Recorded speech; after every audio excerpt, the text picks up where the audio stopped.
സച്ചിയുടെ ജീവിതത്തിൽ നല്ലതെന്തോ സംഭവിക്കാൻ പോകുന്നു എന്നുള്ളതിന്റെ സൂചനയാ ഈ യാത്രയെന്നാ എനിക്ക് തോന്നുന്നത്. അപ്പോ ഈ ചിത്രപൗർണമി ആഘോഷം എന്റെ ജീവിതം മാറ്റിമറിക്കും എന്നാണോ? നമുക്ക് നോക്കാം. മോളെ, മരിക്കുന്നതാണ് എല്ലാ പ്രശ്നങ്ങൾക്കുള്ള പരിഹാരം. ഡിവോഴ്സ് നോട്ടീസ് അയക്കാൻ കാണിച്ച ധൈര്യമൊക്കെ ചോർന്നു പോയോ? മോളെ, ഞാൻ നിന്നെ വിഷമിപ്പിക്കാൻ വേണ്ടി പറഞ്ഞല്ല. നിന്റെ ഈ കണ്ണീര് കൊണ്ടും അവനോടുള്ള സ്നേഹം കൊണ്ടും ഒന്നും തൽക്കാലം അവനെ തിരിച്ചു പിടിക്കാൻ നമുക്ക് പറ്റില്ല. ഞാൻ പിന്നെ എന്ത് ചെയ്യും സച്ചേട്ടാ?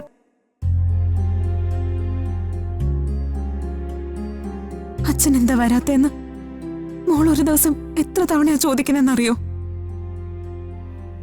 എനിക്ക് അവളോട് പറയാനൊരു മറുപടി ഇല്ല. നിന്നോട് പറയാൻ എന്റെ കയ്യിൽ ഒരു മറുപടിയില്ല. പക്ഷേ ഏട്ടന്റെ സ്ഥാനത്ത് നിന്ന് അല്ല, ഒരച്ഛന്റെ സ്ഥാനത്ത് നിന്ന് ഞാനിപ്പോ നിന്നോട് സംസാരിക്കുന്നത്. എനിക്ക് മൂക്കും ആരുമില്ലാത്ത പോലെ തോന്നുക സച്ചേട്ടാ. സന്ദീപും നീയും പ്രണയിച്ച് കല്യാണം കഴിക്കുന്നതിന് എത്രയോ മുമ്പ് അർച്ചനയെ ഞാൻ കല്യാണം കഴിച്ചതു മുതൽ ഞാൻ നിന്നെ കണ്ടു തുടങ്ങിയതാ. എന്റെ അനിയന്റെ ഭാര്യയായിട്ടോ അർച്ചനയുടെ അനിയത്തിയായിട്ടോ അല്ല, എന്റെ കൂടപ്പിറപ്പായിട്ട് തന്നെയാ ഈ ഏട്ടൻ നിന്നെ കണ്ടിട്ടുള്ളത്.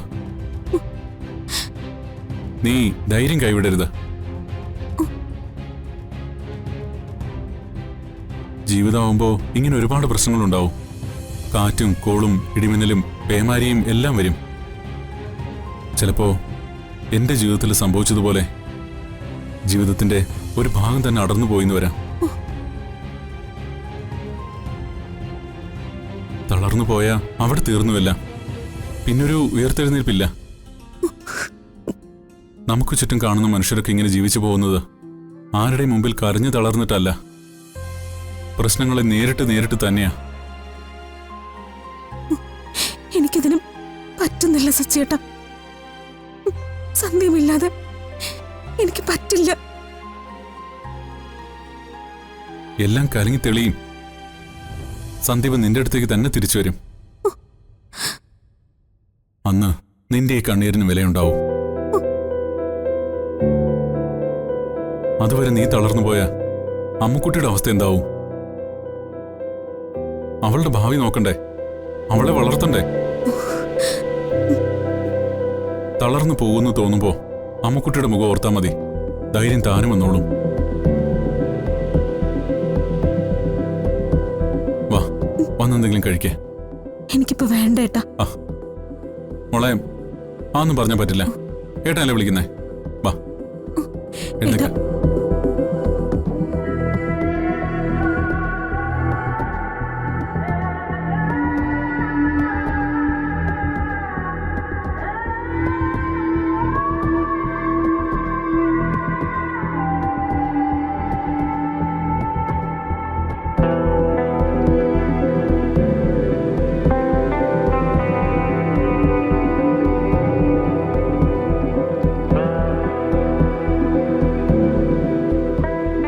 ആക്സിഡന്റിന് ശേഷം പഴയ ഓർമ്മകളൊക്കെ മാഞ്ഞുപോയ കൂട്ടത്തിൽ ഞാനും പാതി മാഞ്ഞുപോയതുപോലെ ഗൗരിമോളും ഗോകുലും അമ്മയൊക്കെ തരുന്ന സ്നേഹം ഇന്നെന്റെ ലോകം. അതിന് ഓർമ്മകൾ എവിടെയും പോയിട്ടില്ലല്ലോ, അടച്ചു മൂടപ്പെട്ടതല്ലേ ഉള്ളൂ. കുട്ടി വിഷമിക്കണ്ട. കുട്ടിയുടെ നഷ്ടപ്പെട്ട ഓർമ്മകൾ ധന്വന്തരമൂർത്തി തന്നെ തിരിച്ചു തരും.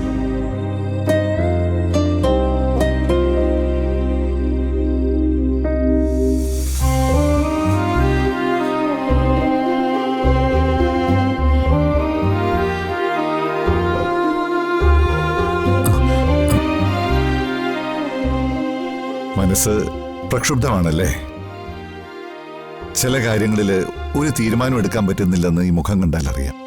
എല്ലാം അറിയുന്ന ആളല്ലേ ഗുരുജി. ഞാൻ നേരിടുന്ന പ്രതിസന്ധി വളരെ വലുതാ ഗുരുജി. നമ്മൾ പേടിക്കുന്നത് എപ്പോഴും നമ്മുടെ നഷ്ടങ്ങളെക്കുറിച്ചാ. അതിനപ്പുറം മറ്റുള്ളവരുടെ നഷ്ടത്തെക്കുറിച്ച് ഒന്നും നമ്മൾ ചിന്തിക്കാറില്ല. മനുഷ്യന്റെ ഏറ്റവും വലിയ ദൗർബല്യമാണത്. നിന്റെ ഉള്ളിലെ ഭയം അടക്കി നിർത്താൻ നീ ധൈര്യം കാണിച്ചേ പറ്റൂ. എനിക്കൊരു തീരുമാനത്തിലെത്താൻ കഴിയുന്നില്ല.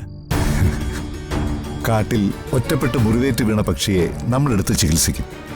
അതിൻ്റെ അസുഖം ഭേദമാക്കും. നമ്മൾ വിചാരിക്കും പിന്നീട് ആ പക്ഷി നമ്മുടേതായിരിക്കുമെന്ന്. കുറച്ചുനാൾ ആ പക്ഷി നമ്മൾ കൊടുക്കുന്നത് കൊത്തി തിന്ന് തിരിച്ചു വന്നാൽ മാത്രം അത് നമ്മുടേതാണ്. വന്നില്ലെങ്കിൽ അതൊരിക്കലും നമ്മുടേതായിരിക്കില്ല എന്നതാണ് സത്യം. സ്നേഹം എന്ന് പറയുന്നത് പിടിച്ചു നിർത്തുന്നത് മാത്രമല്ല, വിട്ടുകൊടുക്കുന്നത് കൂടെയാ.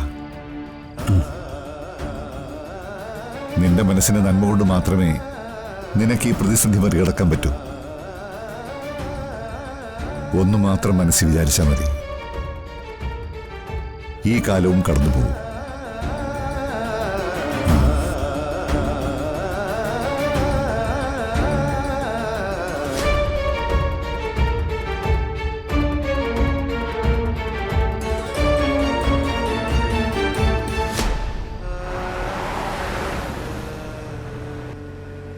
സ്വാമിജിയെക്കുറിച്ച് വക്കീൽ പറഞ്ഞു കേട്ടത് വെച്ച് നോക്കുമ്പോൾ നമുക്ക് പിടികിട്ടാത്ത ഒരു ഐറ്റം ആണെന്ന് തോന്നുന്നു.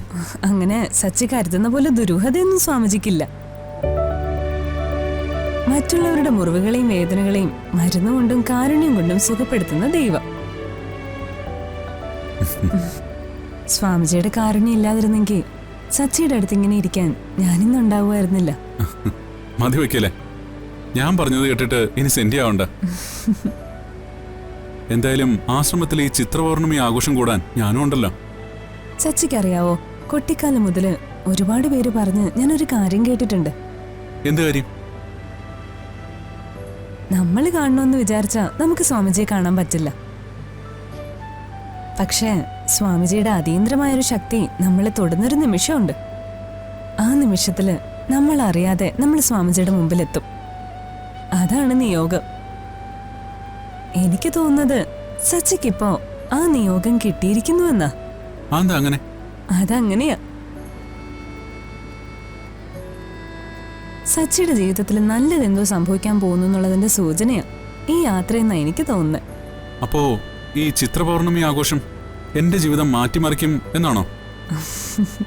നമുക്ക് നോക്കാം. സച്ചിക്കറിയാവോ യഥാർത്ഥത്തില് ഈ ചിത്രപൗർണമി എന്താണെന്ന്?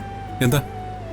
ചിത്രഗുപ്തന്റെ കണക്ക് പുസ്തകത്തില് മനുഷ്യരുടെ പാപങ്ങളും പുണ്യങ്ങളും വീണ്ടും പരിശോധിക്കപ്പെടുന്ന ദിവസമാണ് ഈ ചിത്രപൗർണമി. ചന്ദ്രൻ പൂർണ്ണമായിട്ട് പ്രകാശിക്കുന്ന ദിവസം.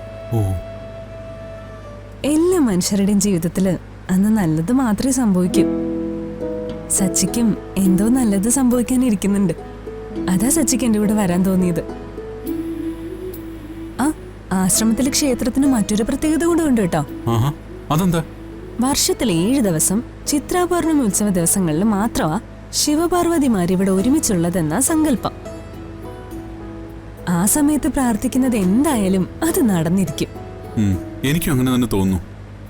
പോകാൻ തീരുമാനിച്ചപ്പോ മുതലേ മനസ്സിൽ ഇതുവരെ ഉണ്ടായിരുന്ന എല്ലാ ഉത്കണ്ഠയും ഇല്ലാതായതുപോലെ.